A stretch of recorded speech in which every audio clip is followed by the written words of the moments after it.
Untuk presensi sepertinya tadi belum terkirim di chat, Prof. Oh, belum. Belum terkirim chat.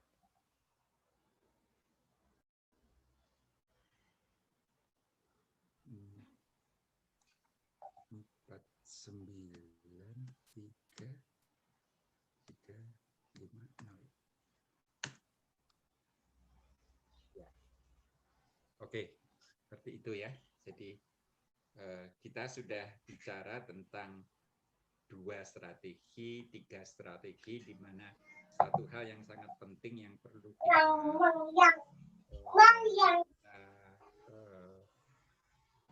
ingat adalah bahwa kalau hanya strategi 2 kali 2 begitu, maka kita bisa pecahkan dengan metode grafis.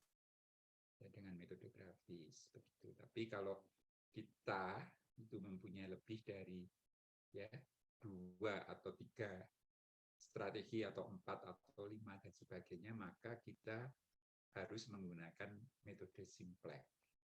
Ya, metode simplex saya sudah memberikan sebuah ilustrasi bagaimana kita mentransformasikan ya model teori permainan ke dalam bentuk model simplex begitu ya. Nah, untuk selanjutnya saya kira saya nggak perlu menjelaskan bagaimana menyelesaikan dengan metode simplex karena saudara sudah diajari oleh Pak siapa Dinar tentang metode simplex begitu. Tapi ada satu hal yang sangat penting yang apa namanya ini handout ini sudah saya berikan ke saudara ya ini ya. Sudah, Prof. Sudah. Saya akan ganti handout-nya. Absennya sudah ya, nomornya ya. Sudah juga, sudah masuk. Saya akan ganti share ini. Mana ya? Ya, ini. Nah, oke. Jadi saya berangkat dari sudah berubah belum? Ini.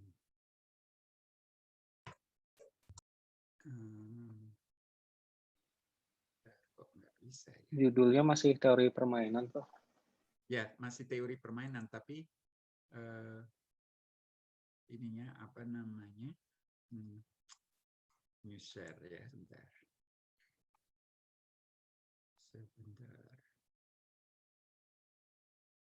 Oh, ini harus saya ubah dulu.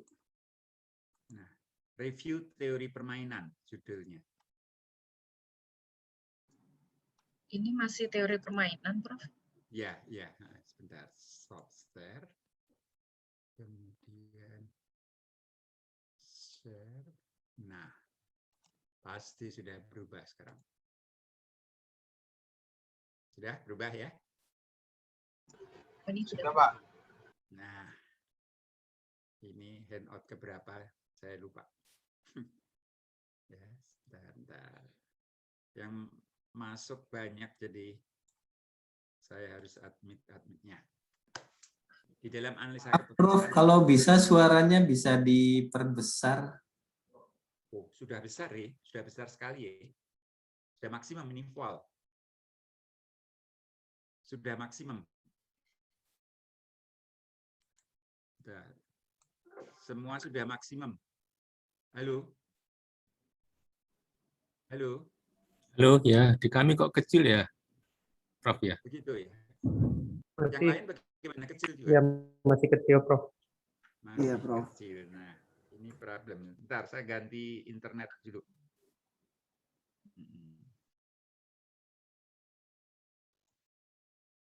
Mudah keras. Halo? Kalau gambar jelas?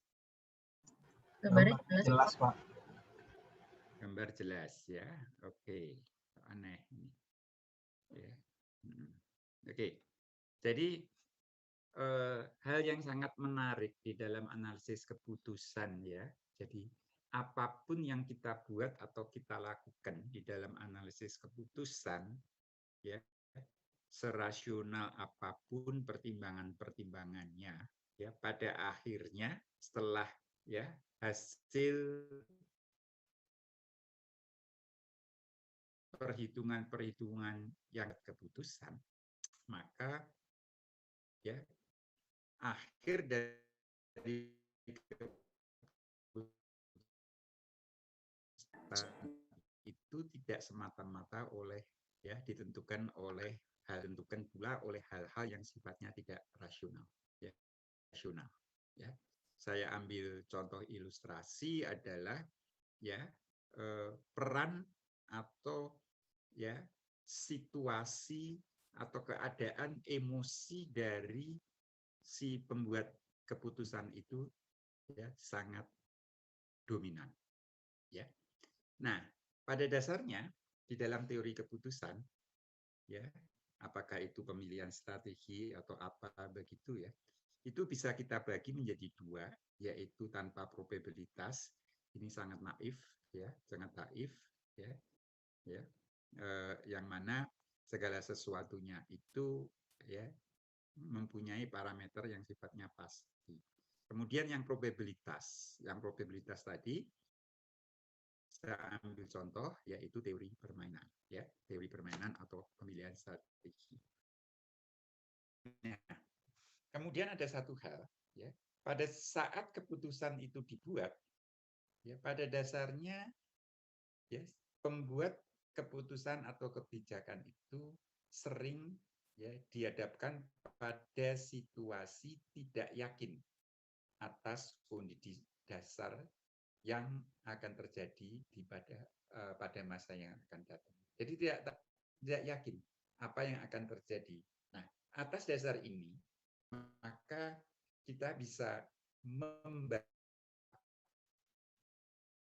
ya keadaan masa depan, yaitu yang pertama adalah keadaan yang sifatnya pesimistik, ya pesimistik. Yang kedua keadaan yang ya likely, ya kebanyakan, ya rata-rata di situ ya keadaannya.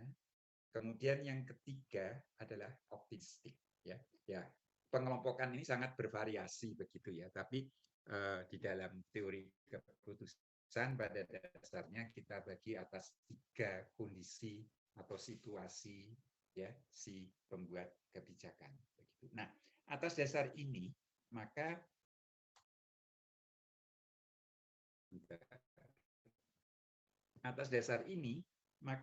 saya akan memberikan sebuah ilustrasi tabel ya tentang 2 keputusan saja ya. Nah, keputusan itu ditentukan atas asumsi kondisi dasar yang akan terjadi. Misalkan kondisi dasarnya adalah A, tentunya keadaan atau perolehan dari satu keputusan yang diambil oleh seseorang itu memiliki satu keadaan ya hasil keputusan tertentu. Ya, saya ambil contoh ilustrasi di sini misalkan ya keputusan 1 saudara ambil, kemudian kondisi dasar ya yang terjadi adalah A. Maka akan kita peroleh hasil keputusan 1A. Ya, 1A.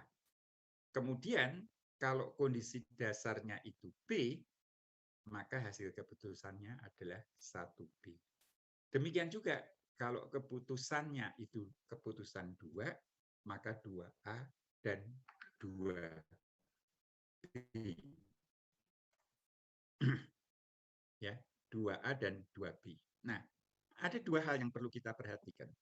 Yang bisa kita perhatikan yaitu pertama, bahwa keputusan itu under control. Ya, dalam kontrol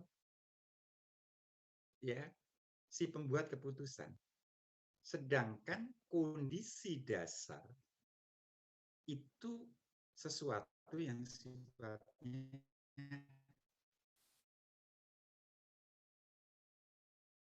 tidak terkontrol, uncontrollable, tidak bisa dikontrol.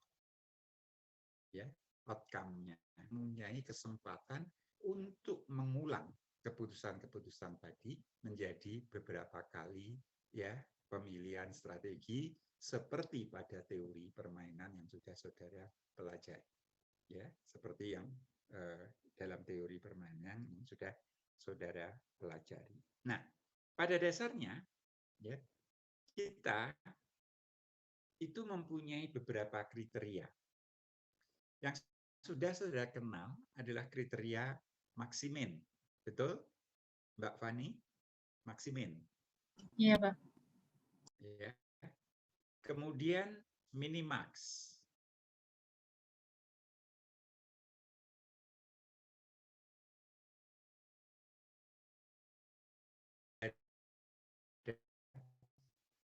Ya, minimin.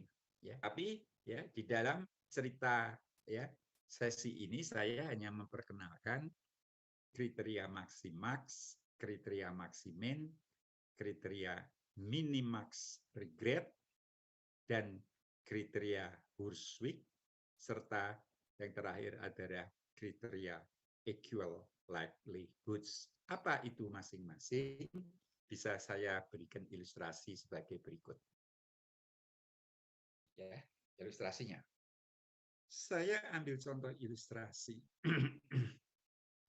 Seorang investor ingin melakukan investasi ya dalam bentuk 3 alternatif, yaitu yang pertama adalah apartemen, yang ketiga adalah bangunan kantor, yang kedua adalah bangunan kantor, yang ketiga adalah gudang. Itu yang ada di dalam kontrol kita.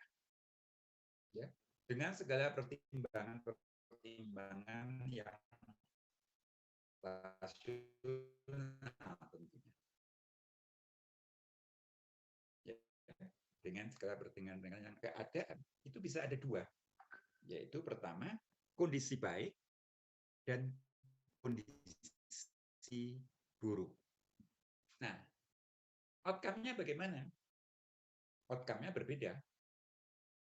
Kalau misalkan saudara memilih apartemen dan kondisi ekonominya baik, kondisi ekonominya baik, maka saudara akan mendapatkan ya reward sebesar 50.000. Ya. Sedangkan kalau kondisi buruk, saudara akan kehilangan sebesar saudara akan masih mendapatkan ya, tetapi lebih kecil, yaitu 30.000.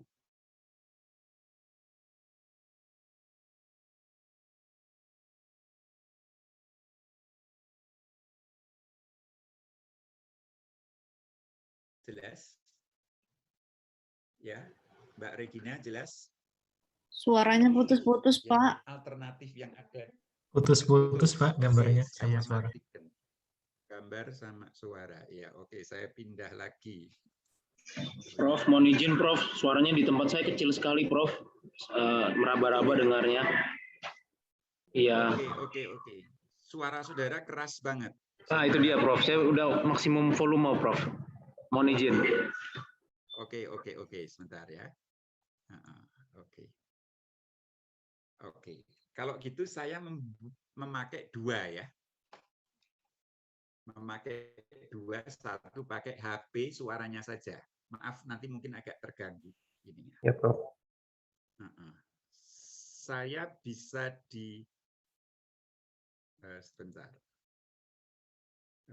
Saya bisa dikirim linknya ya. Sebentar. Linknya itu ada di ini. Ya. Sudah saya cek, Pak, linknya. Di chat ya, oke.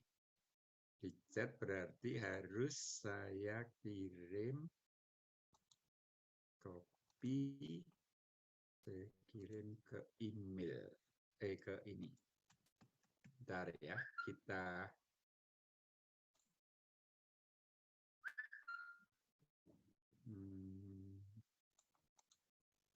sorry. Sebentar. Oke, kita tunda sebentar untuk loh. Sebentar. Bentar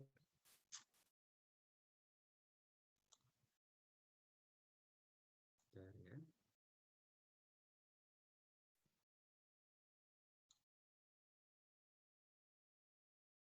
Bentar.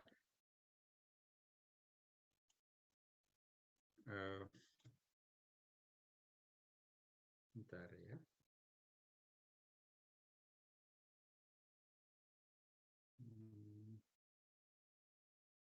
HTTP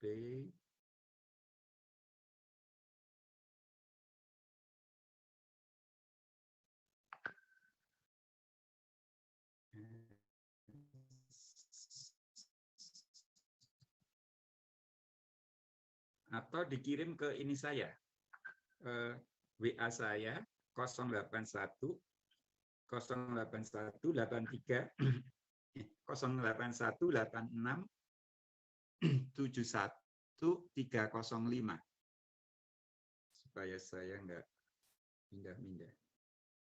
081 86 71 305 0818671 305. Coba.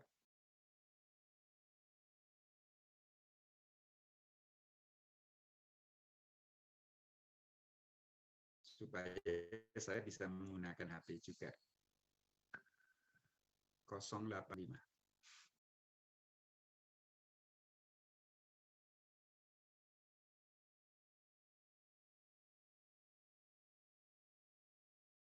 WA saya sudah sampai, Prof. Sudah. Oke. Sebentar, kita akalin. Oh, kok nggak bisa diklik ya?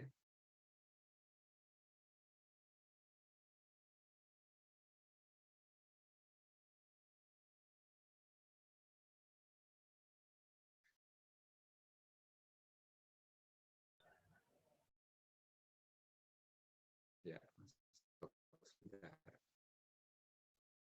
Ini harus saya matikan yang di sini, kemudian yang di sini juga saya matikan.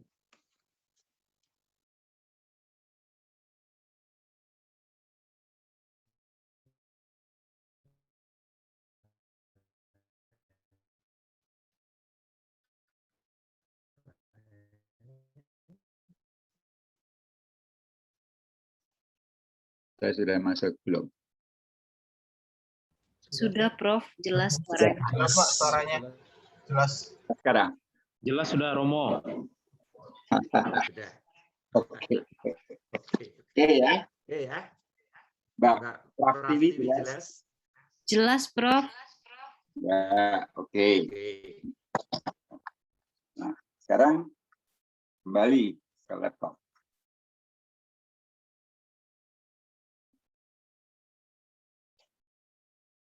Nah, oke.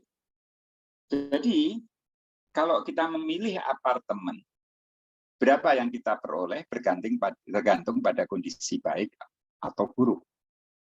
Sedangkan kalau kita memilih kantor, apabila kondisi baik, dapat 100, kalau buruk, kita dapat rugi 4.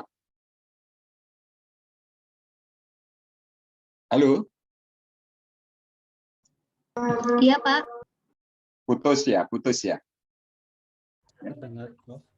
Ya, Prof. Sebentar. Ya.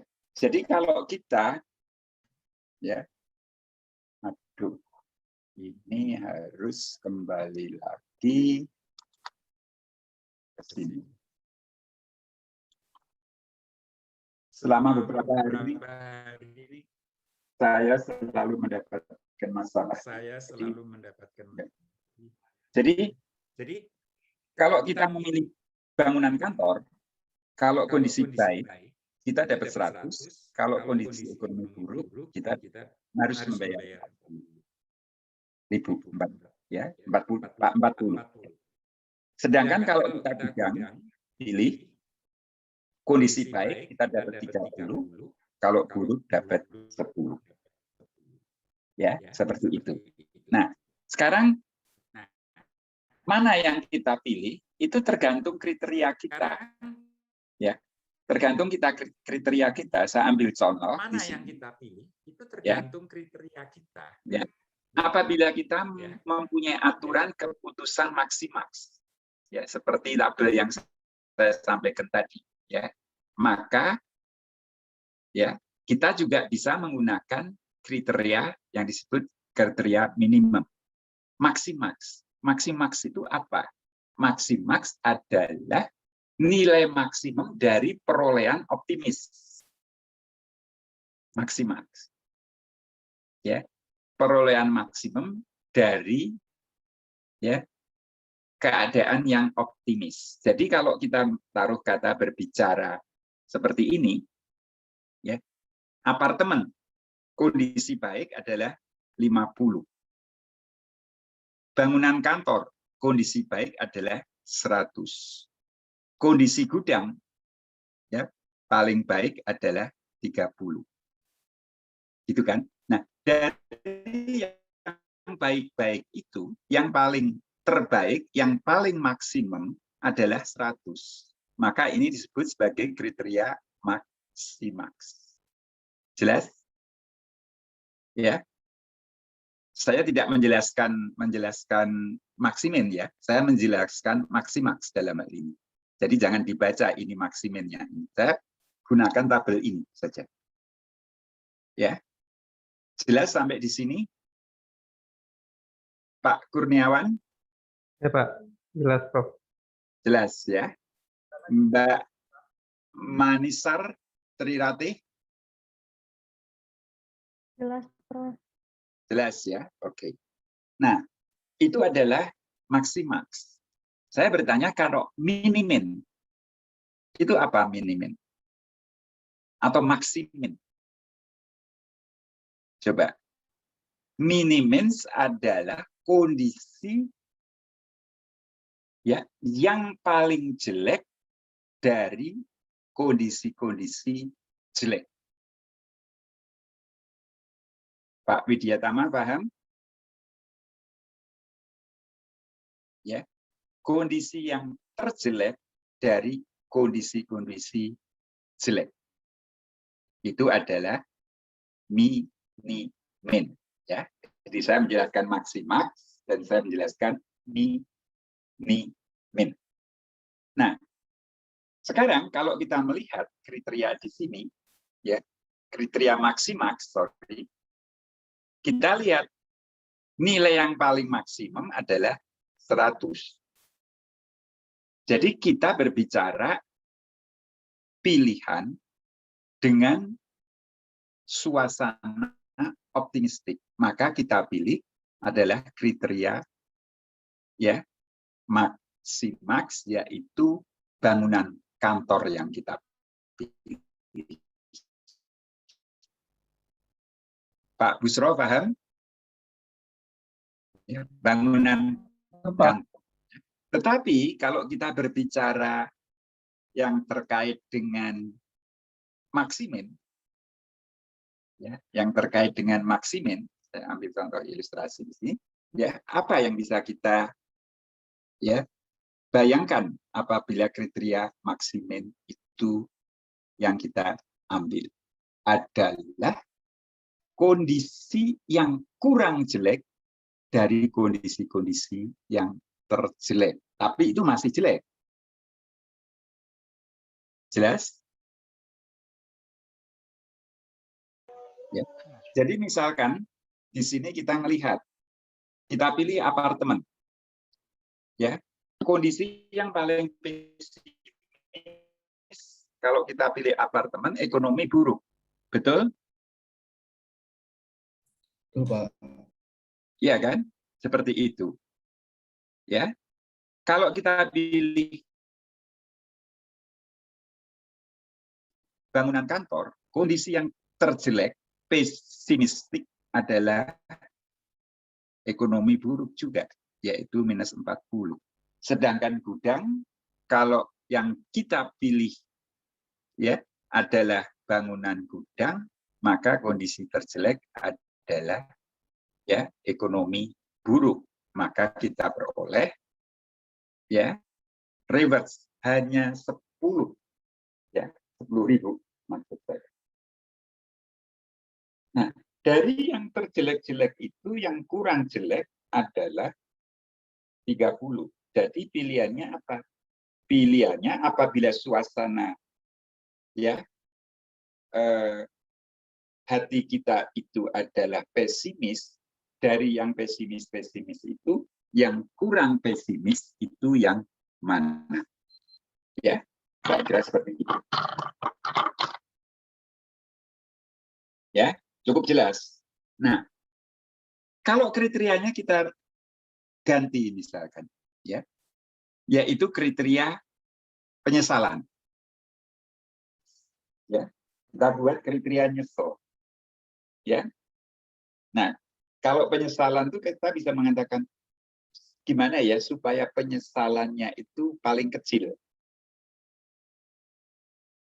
Ya, penyesalannya yang paling kecil. Nah, pada waktu penyesalan yang paling kecil, oke, ini tidak perlu saya jelaskan. Saya langsung memberi contoh ilustrasi di sini.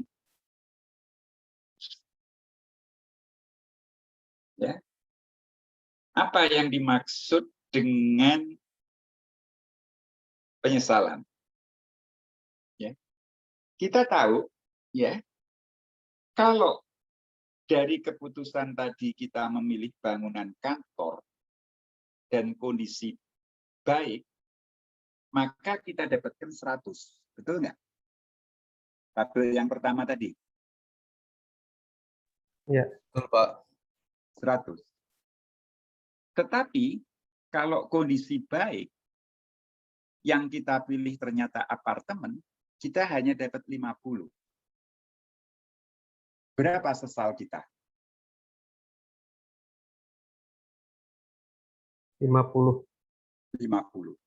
Kalau kita memilih bangunan kantor, berapa sesal kita?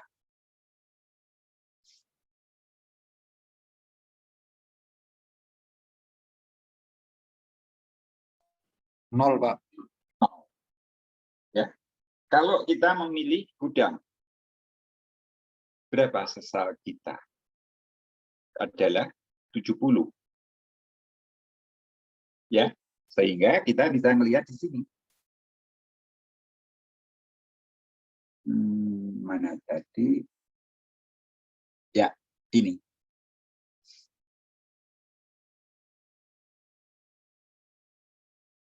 Cukup jelas? Tetapi kalau kondisi ekonomi buruk, kita memilih apartemen, maka kita dapatkan sebesar ya 30. Ya, sebesar 30. Ya. Tetapi kalau kita memilih bangunan kantor, ekonomi buruk, kita harus membayar 40. Berarti nyeselnya berapa, Mbak Fani? 40 ya, Pak? Kita harus bayar 40. Berapa nyesel kita?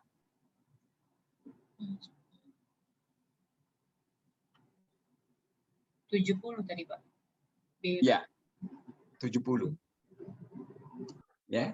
Kalau kita memilih bangunan gudang, maka kita nyeselnya sebanyak 20. Nah, jelas? Jelas ya? Nah, sekarang kita gunakan kriteria maksimin. Ya, sehingga kita dapatkan balik lagi ke sini ya. 0, 70, 20, 50, 70. Ya. Jadi keputusan berdasarkan minimax ya, nilai minimum dari maksimum penyesalan ya yang ada ya, penyesalan yang ada maka hasilnya kita peroleh sebagai berikut. Ya. Kalau kondisi ekonomi baik, ya, dan kita pilih apartemen, nyeselnya 50. Tapi kalau ya kita pilih bangunan kantor, ya, nyeselnya apabila ekonomi buruk adalah 70. Ya. Demikian juga kalau kita memilih gudang, maka kondisi ya penyesalan adalah 70. Ya, dari penyesalan-penyesalan ini yang memiliki penyesalan paling kecil adalah 50.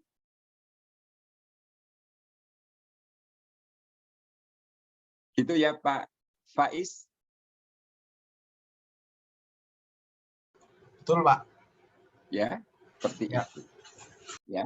Jadi apa artinya?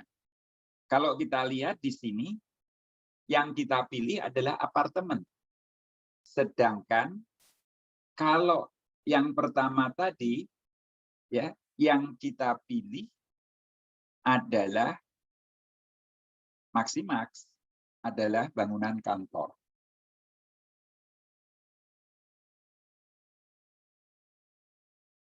Ya, bangunan kantor. Jadi apa artinya? Artinya, ya, pilihan tersebut yang kita pilih itu bergantung pada kriteria kita yang hendak kita gunakan. Apakah maksimin atau minimax. Ya, jelas. Tergantung kriterianya. Ya. Saya kira ini bukan sesuatu yang luar biasa begitu ya. Setiap saudara mengambil atau memilih sebuah alternatif pilihan, itu selalu ya, berdasarkan kriteria tertentu. Kriterianya berubah, pilihannya berubah. Jelas? Saudara kalau pilih pacar begitu, pasti yang ganteng, ya kan? Yang cantik, begitu kan? Tapi kalau saudara pilih istri atau pilih suami, kriterianya berubah. Betul nggak? Betul nggak? Ya kan? Jadi ini sesuatu yang biasa saja. Tergantung kriterianya. Ya, seperti itu. Nah, dari berbagai macam-macam kriteria tadi, ya, di antaranya adalah Maxi-Max, Mini-Min, ya, Mini-Max, dan Maximin, maka ada kriteria-kriteria lain, ya, selain yang telah saya sebutkan tadi, ya. Jadi ini kriteria Maximin tadi, kemudian ini kriteria minimum regret, ya. Jadi sudah saya sampaikan adalah apartemen, ya, ya. Kemudian ada kriteria Burswick, ya, kriteria Burswick. Nah, apa kriteria Burswick? Ya, yaitu adalah kriteria yang sebenarnya mencari kompromi antara kriteria Maxi-Max dan Maximin. Antara Maxi-Max, optimis, ya, dan ya, yang kurang pesimis dari yang pesimis Maximin. Ya. Jadi itu yang sebenarnya kriteria Burswick. Jadi kombinasi sebenarnya. Ini adalah kombinasi. Kita ambil contoh ilustrasi, ya, adalah ya hasil keputusan yang di mana kriteria ini merupakan hasil keputusan ya dikalikan dengan koefisien optimistik, ya. Jadi koefisien optimistik itu adalah ya kita mau cenderung kemana, ya, kita mau cenderung kemana, ya, cenderung kemana yang kita pilih, ya, cenderung mana yang tidak kita pilih. Nah, kecenderungan itu diberi nilai yang disebut nilai atau koefisien optimistik. Ya, di mana total koefisien optimistik itu adalah besarnya sama dengan 1. Sedangkan nilai keoptimisan itu antara 0 dan 1. Ya. Koefisien optimis di situ dilambangkan dengan alfa. Ya, terletak antara 0 dan 1. Oke? Ya, antara 0 dan 1. Nah, bagaimana operasi numeriknya adalah sebagai berikut. Ya. Misalkan koefisien optimis itu lebih kecil dari pesimis. Optimis hanya 0,4. Maka ekspektasi dari nilai perolehan itu adalah 0,4 dikalikan dengan kondisi ekonomi baik ditambah dengan kondisi ekonomi buruk. Jadi, apabila kita memilih apartemen, maka koefisien atau nilai ya perolehannya adalah 50 dikalikan 0,4 ditambah 30 kali 0,6. Kita dapatkan 38. Ya, 38.000 maksud. Ya.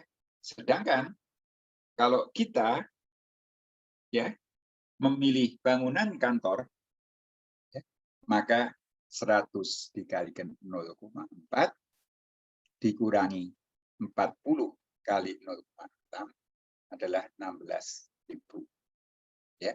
Demikian seterusnya untuk gudang kita peroleh 18.000. Nah, dari nilai-nilai tadi yang paling maksimum adalah 38. Jadi apartemen yang kita pilih.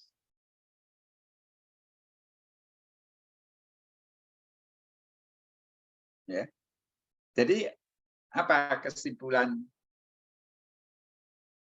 filosofisnya? Kita tidak bisa menyalahkan pilihan. Karena setiap pilihan itu bergantung pada kriterianya. Ya, kita tidak bisa menyalahkan pilihan, tapi bergantung pada kriteria. Ya, minggu depan akan saya jelaskan. Ya, AHP sudah dijelaskan belum? Analytical hierarchy process. Halo? Belum, Pak. Belum, Pak. Belum ya. Analytical hierarchy process. Ya, itu lanjutan daripada teori permainan. Nanti akan saya jelaskan minggu depan. Untuk menilai alternatif mana yang sebenarnya akan dipilih oleh pembuat kebijakan.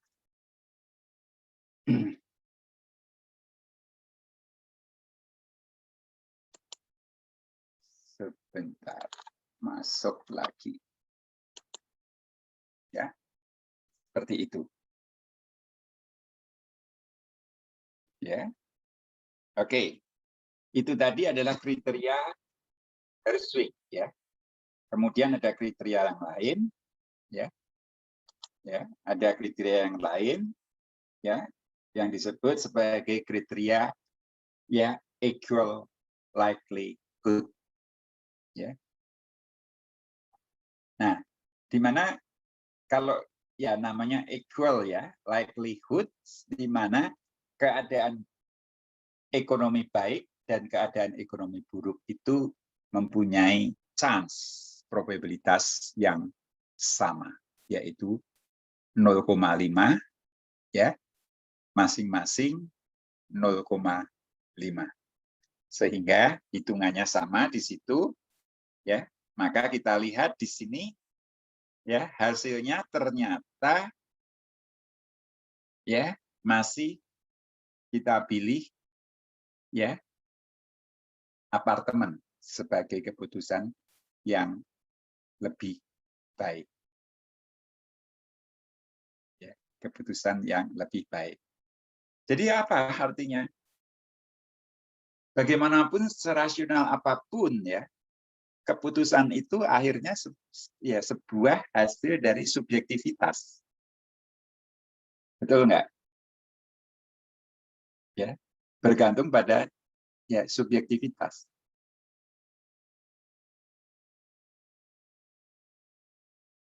Oke, sampai di sini ada pertanyaan. Pak, maksudnya subjektivitas tuh subjektif kita memilih nilai alfanya gitu, Pak. Subjektivitas kita memilih kriterianya. Kita ambil contoh ilustrasi. Pada waktu saudara memilih istri, ya, mungkin pertama yang paling pertama adalah cantiknya dulu, ya kan? Yang kedua baru, ya, pantas nggak diajak kondangan. Iya kan? Artinya apa? Artinya perilaku kan? Gitu. Tetapi ada orang yang punya kriteria. Misalkan saya tanya Mbak Umitri, Mbak Pratiwi, Mbak, kriteria utama apa memilih suami? Yang seiman, Pak. Oh, gitu kan? Nggak ganteng, pokoknya seiman, Pak. Ya kan? Walaupun pada dasarnya ya manusia kan pengen sesuatu yang indah, yang bagus.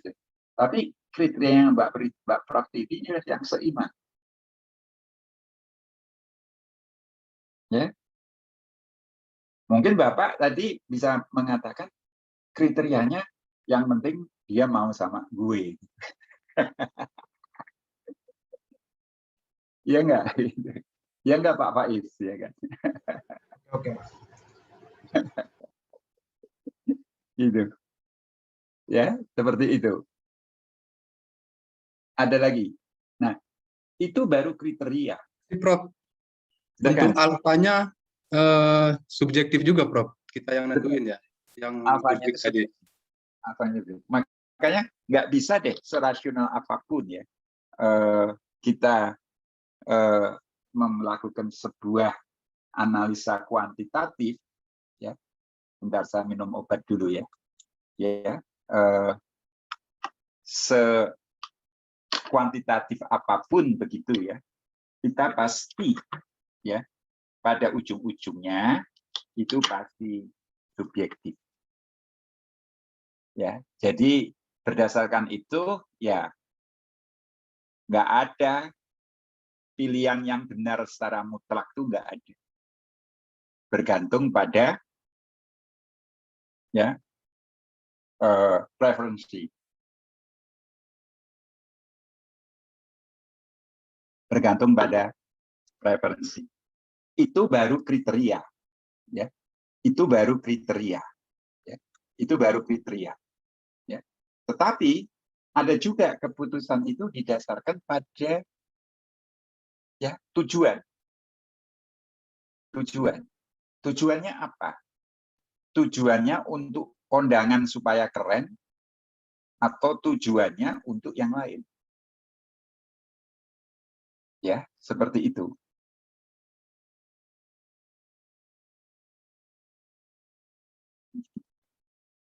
Jadi semuluk-muluk apapun di dalam pengambilan keputusan, metodenya dan sebagainya, setelah diberikan pada pembuat keputusan, ya tentunya subjektivitas itu dominan. Nah, terus gimana Pak untuk mengeliminir subjektivitas?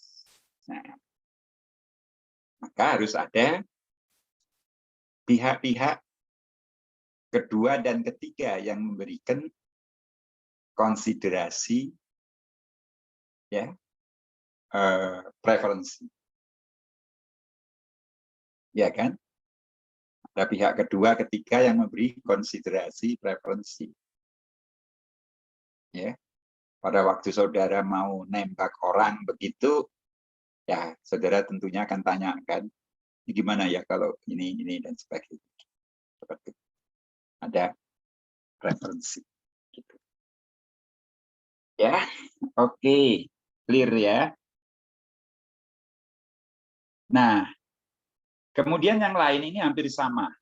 Ya, di sini adalah kriteria ya dengan probabilitas, yaitu ekspektasi seperti pada waktu teori permainan yang sudah saya sampaikan. Ya, seperti itu.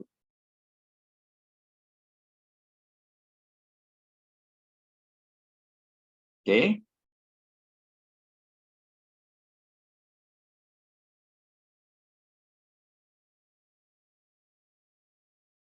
Nah,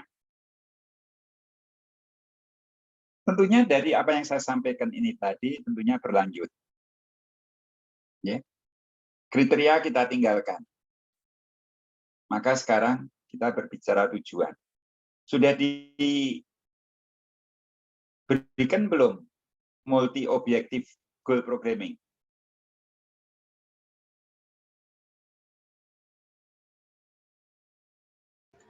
Belum, Pak. Belum. Multiple objective. Belum, Prof. Oke, ya. Multiple objective goal programming. Kalau gitu kita sambil saya menunggu kalau ada pertanyaan-pertanyaan, saya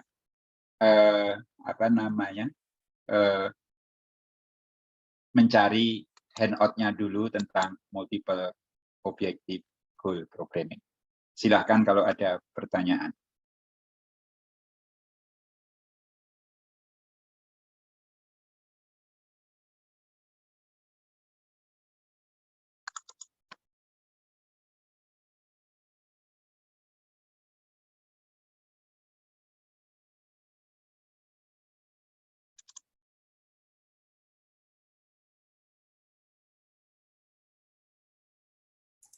Pak, izin bertanya, Pak.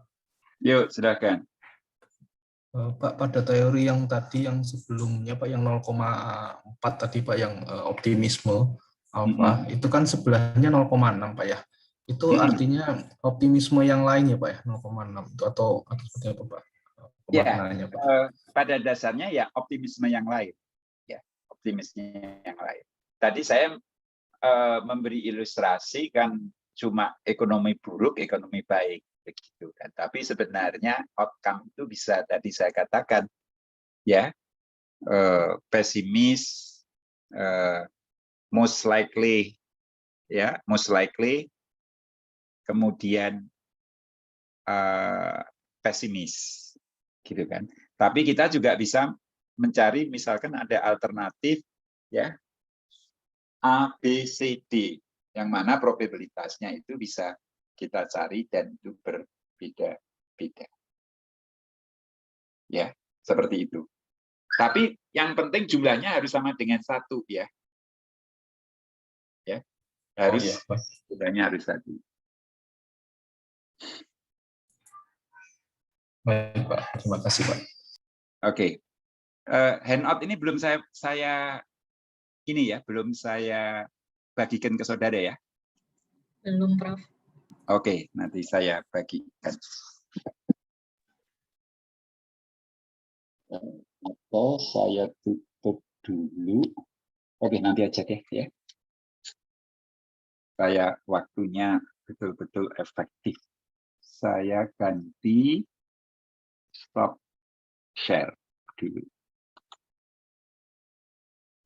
Kemudian saya share baru.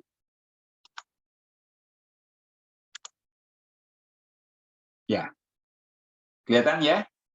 Goal programming? Sudah, Prof. Sudah ya? Oke. Goal programming. Jadi multiple objektif, sebenarnya judul yang tepat itu adalah multiple objektif goal programming. Ya. Jadi biasanya sebuah perusahaan atau korporasi, misalkan PLN ya, saudara Pak Kurniawan kan di PLN ya, PJB begitu. Nah, biasanya mempunyai tujuan lebih dari 1 di samping profit oriented, ya, kemudian sebagai BUMN yang memberikan jasa pelayanan pada publik, kemudian juga ya banyak hal begitu ya, penciptaan lapangan kerja dan sebagainya dan sebagainya. Jadi in nature ya, segala sesuatu yang saudara jalani atau institusi lakukan itu biasanya mempunyai lebih dari satu tujuan. Ya, bisa maksimasi daripada profit. Ya, bisa bagaimana keep supaya tidak ada tenaga kerja yang di layoff. Kemudian bagaimana kita mengurangi ya bruit atau noise ya sosial. Ya, bukan noise fisik tapi noise sosial. Ya, contohnya Mas Pion. Ya. Mas Pion itu saudara tinggal di Surabaya semua kan ini? Di Cilacap, Pak. Bagaimana? Campur-campur. Campur, Campur. Pak. Enggak, Pak. Iya, Prof, campur. Paling jauh. Ada yang Aceh kalau nggak salah, Prof. Oh, keren. Ada yang Sulawesi kalau nggak salah, Pak. Oh, gitu. Saya Iya. di Cilacap, Pak. Di mana? Cilacap, Pak. Cilacap. Oh, nyong wong Cilacap, nyong wong Sumbi. Loh, Prof sendiri di mana, Prof, posisi Prof? Saya di Cinere.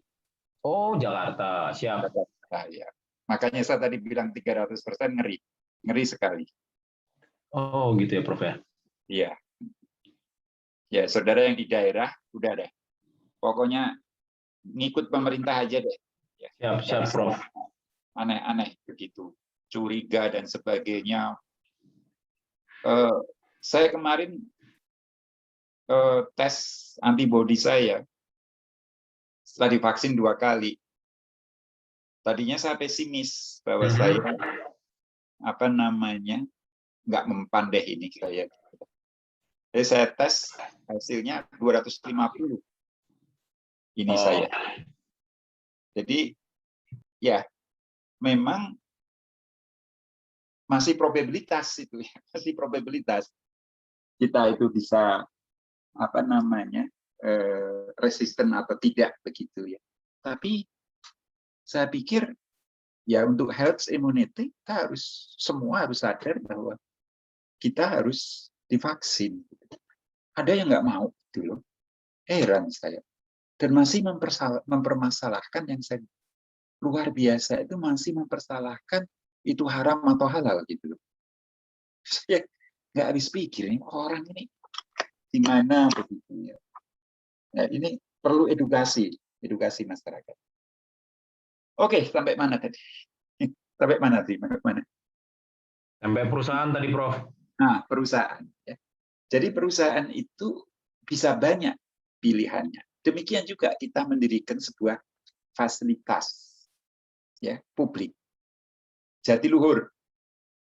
Awalnya itu untuk apa sih Jatiluhur itu? Saudara tahu. Untuk irigasi di daerah Kerawang, Bekasi, dan sebagainya. Kemudian untuk energi listrik. Ya, untuk energi listrik. Kemudian di daerah Kerawang dan sebagainya berkembang industri. Ini sebuah strategi yang salah sebenarnya, kan daerah subur itu. Akhirnya saluran irigasi itu ya banyak dimatikan. Ya. Dimatikan. Kemudian berkembang ya untuk persediaan air minum. Kemudian untuk budidaya perikanan. Ya, untuk pariwisata berkembang. Nah, persoalannya ya satu terhadap yang lain. Masih dengar ya? Halo? Halo? Dengar, Prof. Dengar, Pak. Mati soalnya. Dengar. Ya. Satu terhadap yang lain itu bisa terjadi konflik. Ya, satu terhadap yang lain itu bisa terjadi konflik. begitu, sehingga kita tidak bisa memaksimalkan salah satu dari sekian banyak tujuan-tujuan. Ya, memenuhi tujuan non-ekonomis, memberikan quality ecological management, etc. etc. Itulah ya. Nah, saya ambil contoh ilustrasi. Ya. Paling gampang kan memberikan sebuah pemahaman konseptual itu dengan contoh. Ya, ada sebuah korporasi memproduksi dua jenis produk, ya, A dan B. Produk A memerlukan 5 jam waktu untuk mesin 1 dan 2 jam pada mesin 2. Ya, ini contoh cerita yang sangat mikro ya, tapi saudara bisa kembangkan. Ya, saudara bisa kembangkan misalkan pembangunan ya, mungkin Pak ini tadi Pak siapa yang di PLN tadi ya, Pak Timur juga di PLN ya. Ini apa namanya, Python itu ya. Python. Indonesia Power saya Pak. Oh, Indonesia Power ya, Anak perusahaannya ya Pak. Ya, anak perusahaan. Ya, di Python itu dibangun sebuah PLTU ya. Kemudian feedingnya batu bara. Ya. Kemudian kalau diganti gas bagaimana? Ya. Tujuannya apa? Mengganti dari batu bara ke gas. Nah, konsekuensinya apa? Nah, ini bisa digunakan sebagai topik tesis tentunya. Kan saudara harus berpikir ke tesis sudah mulai hari sekarang apa yang related dengan pekerjaan atau lingkungan saudara. Ya, lingkungan pekerjaan saudara, sehingga ya nggak jauh-jauh amat lah dari apa keseharian saudara. Ini penting karena untuk selesai kuliah itu bisa on time. Ya. Tetapi untuk bikin tesis saudara harus bikin paper untuk konferensi internasional dan sebagainya. Itu banyak hal yang harus saudara penuhi. Ya. Nah, saya ambil contoh ilustrasi ya. Seminggu yang lalu ada mahasiswa datang ke saya mau minta bimbingan ke saya. Oke, kalau itu presentasi proposalnya. Ya, setelah presentasi, kamu harus tambah ini, tambah itu, tambah ini, tambah itu. Setelah itu hilang. Nah, ini lemahnya mahasiswa ya. Sorry, saya bilang seperti itu. Ya, luar biasanya itu mahasiswa. Bisa cerita curhat boleh kan? Ya kan? Mahasiswa itu rela ya membayar 15 juta per semester. 15 juta ya? Atau 10 juta, saudara? Berapa, saudara? Macam, Prof. Ada yang 17. Nah, ya itulah. Lucu, menarik begitu kan? Setelah dia buat proposal, saya minta tambah ini, tambah itu, hilang. Ya, biasanya saya masukkan grup WA saya kan, saya untuk mengontrol dia itu kemana dan bagaimana. Ya, terus saya tanya, gimana follow up-nya gitu. Pak, saya ganti judul aja. Saya bilang, kamu itu udah pakai waktu saya untuk uji proposal dan sebagainya, tapi kamu hilang gitu. Itu satu. Kemudian yang kedua menarik banget. Maaf, ini ada yang jadi konsultan atau di Pemda itu. Ya. Itu bikin tesis itu, ya, itu lebih 4 tahun sudah. Lebih 4 tahun. Terus menariknya itu, saya selalu, ya, saya kan harus sabar gitu ya. Harus sabar. Setelah, ya, Berkali-kkari dia minta tanda tangan saya untuk mendaftar kembali. Saya bilang, Riz, namanya Aris gitu. Kamu itu gimana sih? Mau lulus enggak sih? Gitu. Saya tuh bosan lihat kamu. Saya bosan lihat kamu gitu kan. Terus yang saya heran itu kamu bayarnya berapa? Per semester 15 juta, Pak. Gajimu berapa? Gaji saya cuma 8 juta, Pak. Oh gitu. Terus berapa anakmu? Baru 1, Pak. Wah, ini gimana nih caranya? Saya bilang, Riz, kamu itu ya sebenarnya sudah nggak punya hak untuk sekolah. Yang punya hak untuk sekolah itu anakmu gitu loh. Punya hak untuk sekolah itu anakmu. 15 juta per semester begitu kan. Nggak tertrigger juga. Nggak tertrigger juga. Setelah ada apa namanya itu, setelah ada apa ya peringatan, kalau nggak selesai di DU, kalau nggak selesai di DU, itu baru buru-buru datang ke saya, ya minta konsultasi itu. Aduh, udah telat loh, gitu kan. Ya, tolong tanya pembimbingnya dulu, bersedia nggak dalam waktu 3 minggu selesai? Bersedia Pak? Gitu. Ya, kalau bersedia oke, kita lanjutkan. Jadi nggak optimal gitu kan, nggak optimal gitu. Jadi apa namanya? Karena apa? Karena nggak serius, ya nggak serius. Kemudian juga nggak merasa itu beban ekonomi gitu. Ini menarik ya, menarik terjadi. Nah, harapan saya saudara janganlah seperti itulah, gitu ya. Janganlah seperti itu. Saudara sudah ini serius, selesai. Ya, kan nggak ada dosen yang mempersulit, itu kan nggak ada. Zaman sekarang tuh nggak ada dosen mempersulit gitu kan. Mahasiswa yang mempersulit dosen banyak banget sekarang. Ya, seperti itu. Oke, kita lanjutkan. Selesai curhat saya. Oke, kembali ke sini. Ya, jadi ada satu mesin yang memerlukan 5 jam dan satu mesin memerlukan 2 jam. Ya, itu untuk produk A. Nah, berbeda dengan produk B, membutuhkan 2 jam waktu pada mesin proses 1 dan 4 jam waktu untuk mesin proses 2.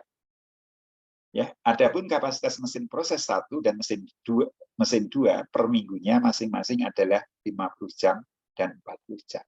Sepintas, saudara pasti mempunyai bayangan ini linear programming. Ya, tidak salah.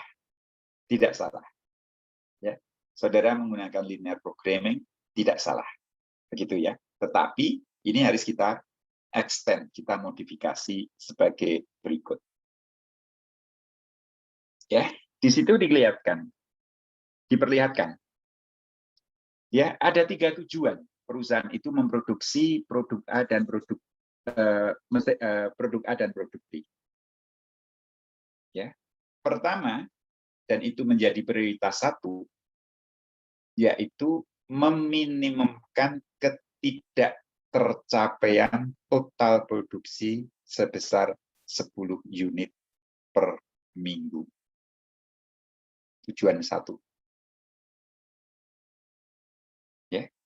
Kedua adalah meminimumkan ketidaktercapaian produksi kurang dari 8 unit produk A per minggu. Prioritas kedua. Ya, goal kedua itu saya anggap sebagai prioritas. Ketiga, meminimumkan ketidaktercapaian produksi kurang dari 13 unit produk B per minggu. Ya, semua ini harus dipenuhi. Ya, semua itu harus dipenuhi. Bayangkan, saudara kalau punya istri, kemudian minta 3 hal yang harus saudara penuhi. Ya. Kan nggak bisa semua terpenuhi kan ya, tapi pasti ada prioritas. Ya. Betul nggak? Tapi herannya manusia itu luar biasa. Dengan 1 istri saja sudah bingung, sudah susah, tapi ada yang berani 4 istri gitu ya. Luar biasa itu ya. Jadi manusia memang super gitu ya, seperti itu. Nah, kembali ke sini, kita lihat variabelnya apa saja, yaitu jumlah produksi A per minggu adalah X1, dan jumlah produksi B per minggu adalah X2. Ya, X2. Kemudian D1 minus, DI1, DI minus dan DI plus, ya, itu adalah, ya, saya nggak baca di slide, tapi lebih saya sampaikan sebagai parameter, variabel yang mengindikasikan ketercapaian, ya, ketercapaian. Ketercapaian itu bisa ada 2 situasi, ya, ada 2 situasi, ya, ketercapaian yang kurang dari target, atau saya sebut sebagai underachievement, ya, ketercapaian, saya ulang, ya, underachievement, dan yang kedua adalah overachievement. Ya. Ya, apa yang dimaksud dengan underachievement? Misalkan saudara punya target untungnya 50, tetapi ya, yang saudara capai 45. Maka di situ akan kita peroleh underachievement sebesar berapa? 5. Gitu ya, Mbak Prof. TV ya. Underachievement sebesar 5. Iya kan? Iya, Pak. Kemudian, ya, kalau misalkan harusnya 50, tetapi tercapai 60, maka ini disebut sebagai overachievement. Jadi D1 plus, D1 minus itu underachievement. Ya, jadi jumlah sisi ruas kanan goal ke I isi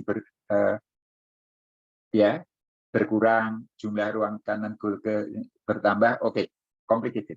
Saya katakan gitu aja.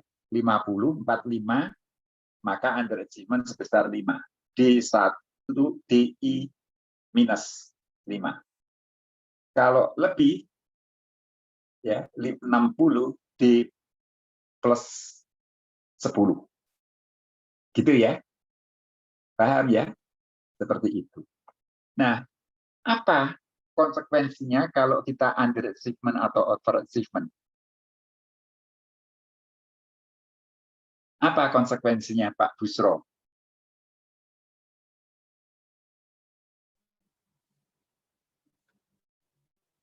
Konsekuensinya kalau overachievement, kelebihan produk, Pak. Ya, kalau underachievement? Kalau under berarti ya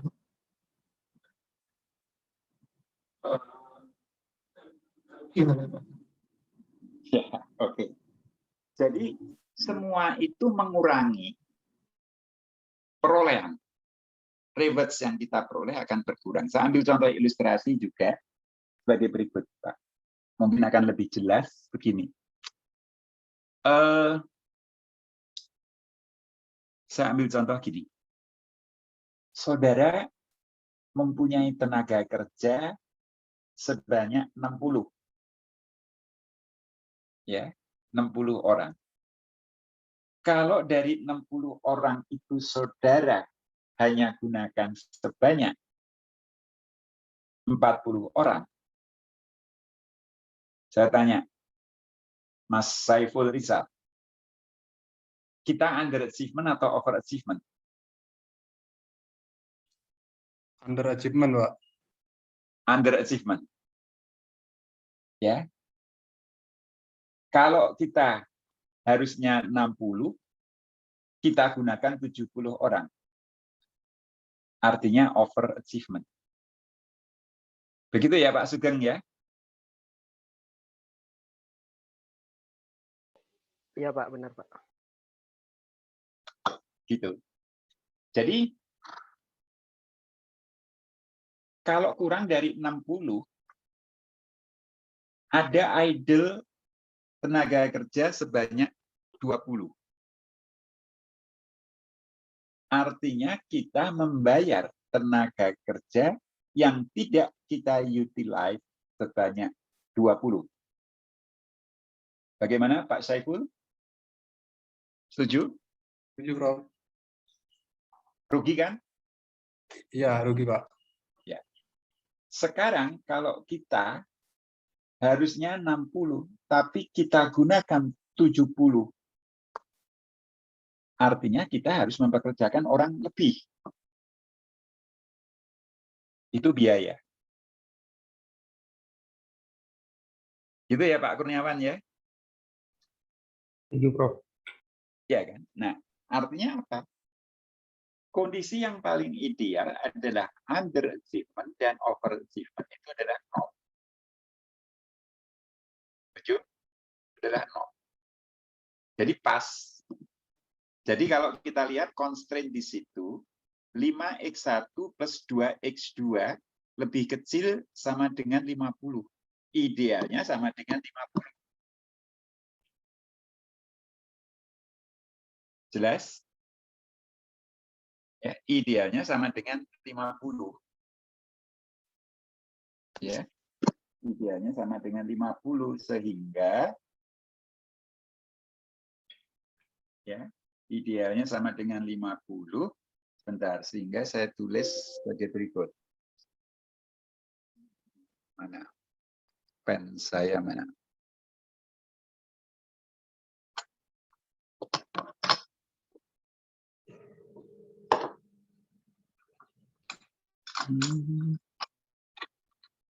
Ya. Jadi ini mestinya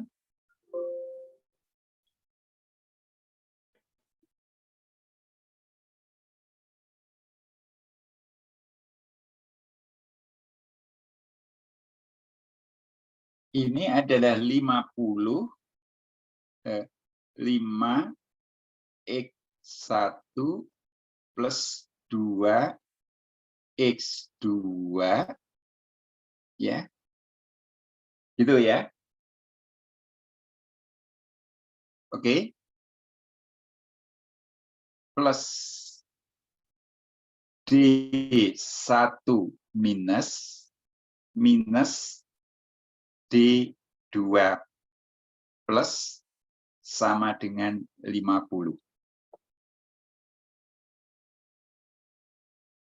Kenapa ada D1 minus dan D1 ya, plus? Artinya kita nggak tahu outcome-nya itu kelebihan atau kekurangan. Ya, baru sama dengan 50. Artinya kita menambahkan variabel decision yang disebut sebagai D1 plus dan D1 minus. Ya, yang kedua, 2x1 plus 4x2 plus D2 minus D2 plus. Ya, D2 plus. sama dengan berapa? 48.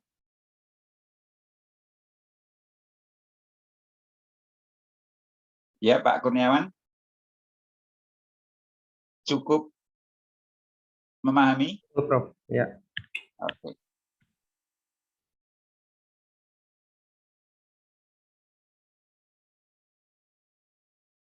Ya. Oke, saya clear ya.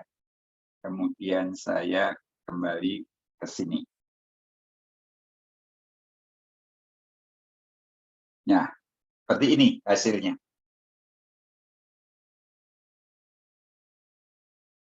Ya. Seperti ini. Nah, kenapa bukan hanya constraint, tapi di sini syarat. Ya, 10 total produksinya per minggu. Maka X1 plus X2 ini. 8 unit produk A per minggunya.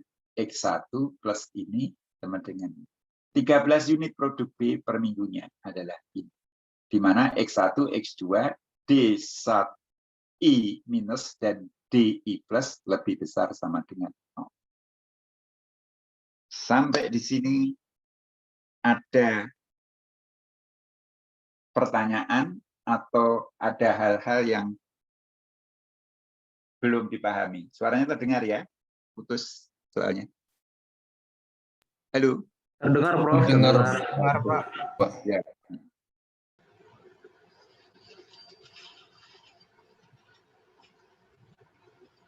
Ini aneh ya, saya menggunakan laptop,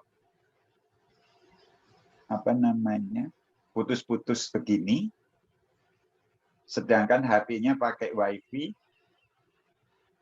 nggak putus. Sama WiFi-nya.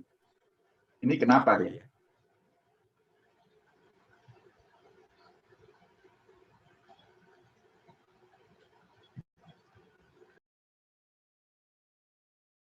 Oke. Ya, cukup jelas ya ini ya. Nah, kemudian halo? Nah, kemudian halo? Kita lihat di sini. Kita lihat di sini. Ya. Objektifnya apa? Objektifnya adalah meminimumkan deviasi. Objektifnya meminimumkan deviasi. Jadi, minim P1 D1 minus plus P2 D2 minus plus P3 D3 minus. Nah, P1, P2, dan P3 tadi adalah prioritas. Prioritas 1, prioritas 2, prioritas 3. Maka ini menjadi fungsi objektif.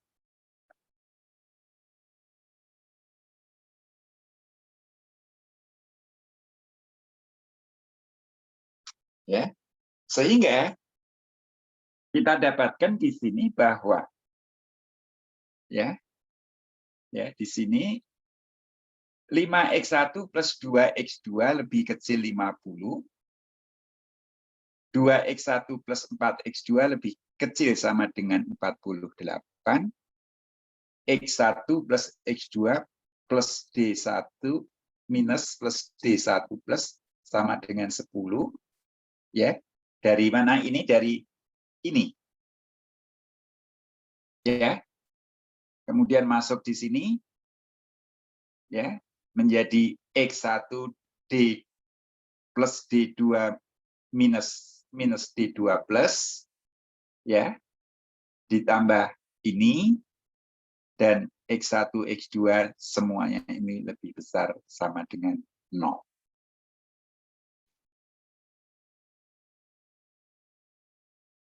Ya. Mbak Putu Manisar, paham? Paham, Pak. Paham ya. Saudara di mana? Di Surabaya atau di Denpasar? Saya di Denpasar di Bali, Pak. Di Denpasar. Oh. Ya.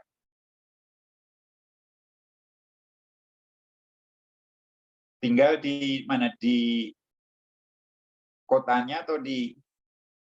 Di Badung, Pak, di Kuta. Enak banget di Badung ya. sekarang sepi sih Pak, lebih Iya. menikmati alam. Sepi. Pada diskon-diskon semua di sana. Betul, sampai tokonya juga didiskon Pak. Iya. Saya ada teman dosen juga di sana, restorannya yang biasanya ramai sekarang sepi. Ya, menarik itu. Tapi nanti kalau sudah selesai pandemi, orang pada dendam semua, pergi semua.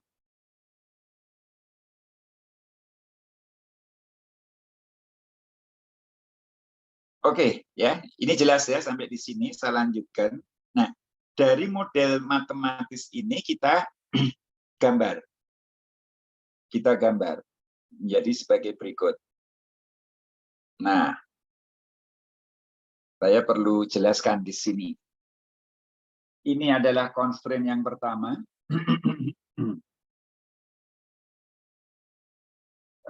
Annotate. Ya. Ini constraint yang pertama ya. Ini.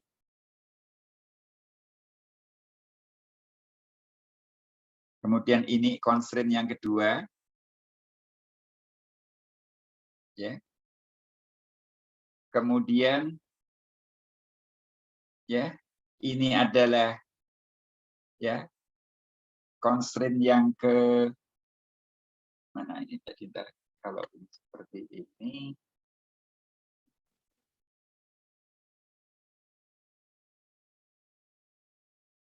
Ini. Oops, ya. Yang ini, yang 10 sama dengan 10 itu ini. Ya. X1 plus X2 sama dengan 10 ini. Ya. Aduh.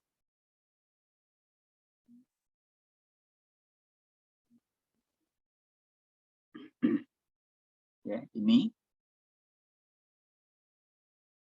Ya. Kemudian ada X1 sama dengan 8. Ya, kemudian 1 2 ya. Ya. 1 2 3 4. 1 2 3 4. Ada 5, satu lagi mana ya? 1 2 3 4 5. 5 ya, 5 ya. Tergambar semua. Nah, dari gambar ini maka kita cari yang paling optimal. Kalau di dalam linear programming ya, kita mencarinya adalah mencari ya terkait dengan X. Ya, maka kita lihat di sini ya. Ya, kita lihat di sini berdasarkan prioritas. Nah, saya ingin menjelaskan sebagai berikut. Ya, ingin menjelaskan, saya tambah di sini.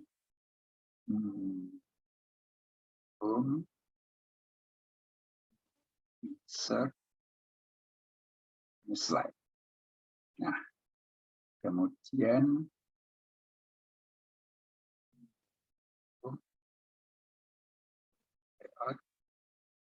nih, ya.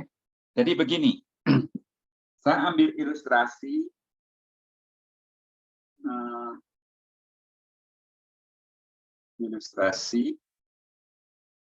saya minta saudara absen ya. Sudah saya beri nomornya ya. Jadi misalkan seperti ini. Enggak ditahan. Aduh, enak. Ya. Bisa kita penak. Ini constraint 1. Ini constraint 2. Ya. Seperti itu. Kemudian ada constraint 3. Seperti itu. Ya. Maka kalau constraint 1 ini di sini underachievement atau overachievement? Di sini overachievement. Kalau di sini underachievement. Kalau constraint ini C2 di sini overachievement, di sini underachievement. Di sini overachievement, di sini underachievement. Nah, sekarang P1 dan P2 serta P3 itu memegang peran. Ya. Kalau kita melihat P1 dan P2 itu adalah prioritas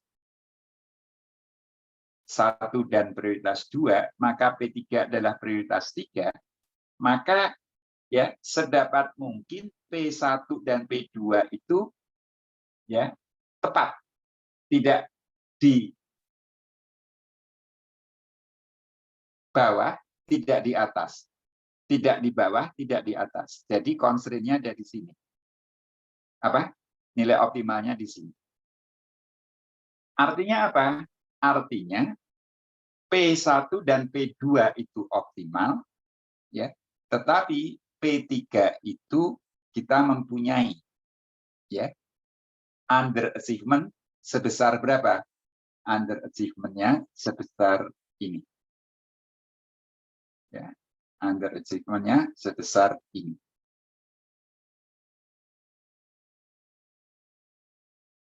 Sebesar ini. Ya, seperti itu. Nah, itu kondisi optimal. Ya. Kita tidak mungkin ya supaya P1 bukan P ya. D1, D2, D3 itu pada posisi 0. Tidak mungkin. Tapi pasti ada yang dikorbankan. Jelas, Mbak Pratiwi atau Pratiwi? Jelas, Pak. Jelas, ya, jelas. Tanya Prof. Yuk, silakan. Berarti kalau dia goalnya cuma 2, dia berarti bisa ya dua-duanya itu optimal ya? Ya, betul. Itu nggak masalah. Artinya nggak perlu kita cari itu pakai linear programming, bisa. Siap, Ya. Prof, siap. Tapi kalau tujuannya banyak, maka multiple objektif, maka kita harus menggunakan itu. Ya, tidak semua bisa kita penuhi. Cara penyelesaiannya ini masih pakai grafis karena X1 dan X2 itu hanya 2 variabel. Tapi kalau sudah banyak, kembali lagi ke simplex.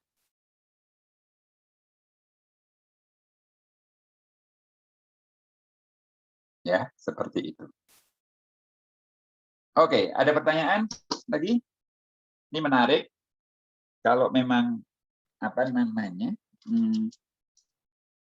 Minggu depan saya jelaskan tentang ini hal yang menarik ya. Cuma saya tolong diingatkan jangan terlalu teknis begitu ya. Tapi saya harus memberikan case study gitu sehingga saudara punya perspektif. Oh iya, dulu pernah diajar ini itu bisa pakai ini. Bisa pakai itu, bisa pakai ini. Ini yang paling penting. Ya, seperti itu. Nah, saya kirim ininya, apa namanya,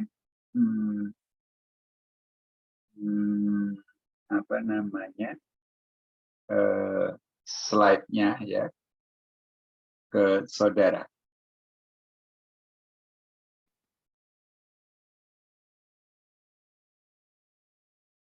Saya save dulu.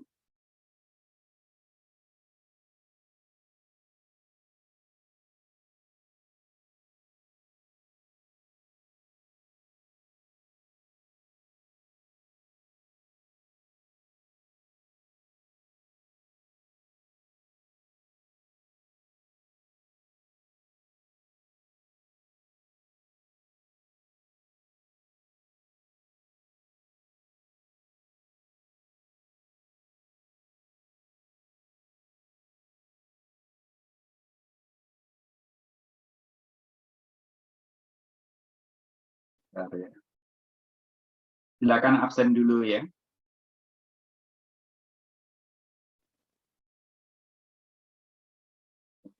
Ya, untuk ini isi, kemudian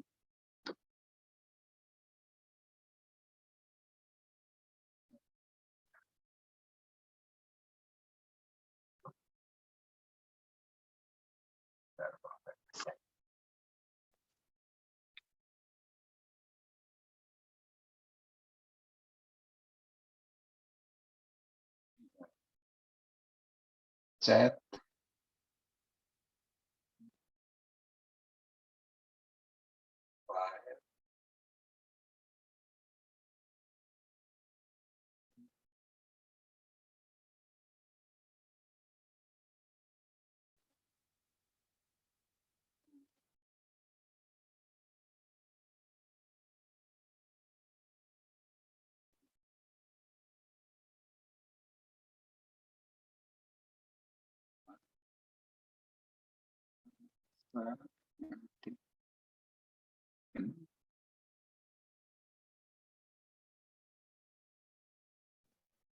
Kemudian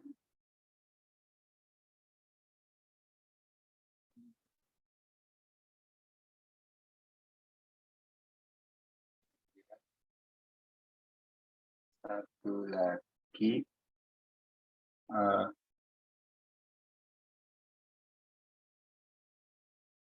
bentar, masih load ya.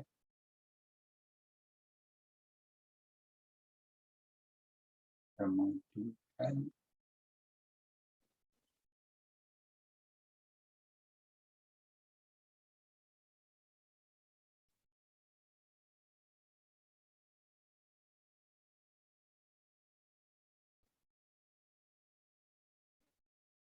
oke, satu lagi ya.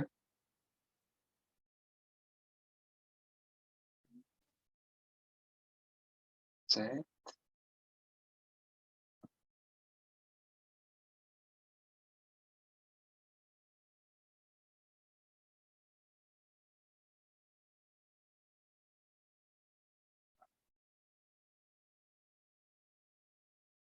Waduh, bentar ya, bentar. Dengar suara saya? Iya, Pak. Bentar ya. Dengar Prof, dengar. Yo, bentar, bentar. Nah, oke. Bentar. Yang tadi sudah diterima belum? Masih belum, Prof. Belum ada masuk. Belum ada masuk. Aduh. Kayaknya belum di-enter tadi, Prof. Iya, udah di-answer, udah muter-muter kok tadi. Oh, ya, masih loading berarti. Sebentar ya. Udah tadi. Goal programming untuk sekarang tanggal 15 ya. Oke, diulang. Ya, dia sudah sending. Satu lagi.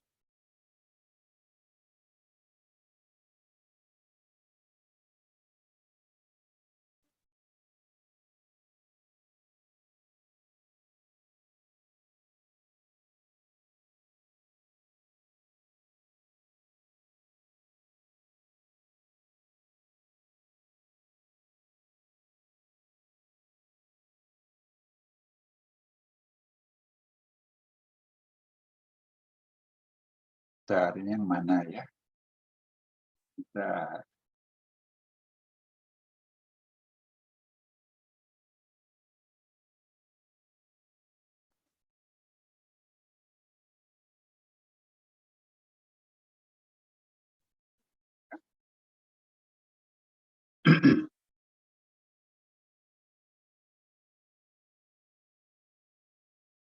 Kacang hijau. Ini kali ya.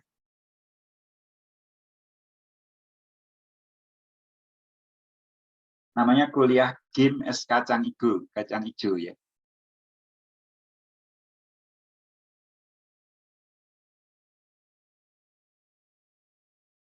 Karena bentar ya. Nah, sebentar. Bentar.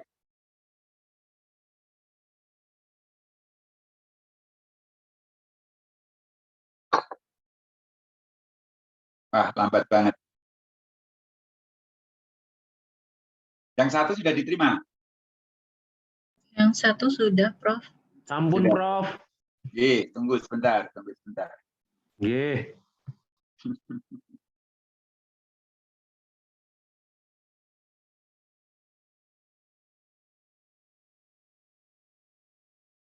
Ada yang di Sulawesi nggak ini? Di Palu gitu, ada nggak?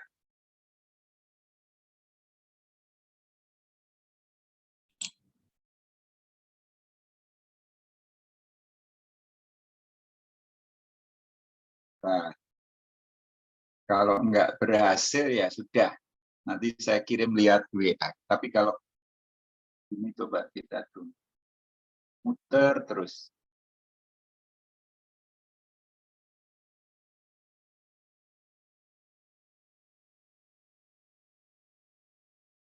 Sebentar.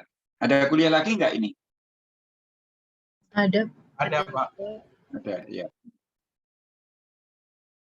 Oke, sebentar.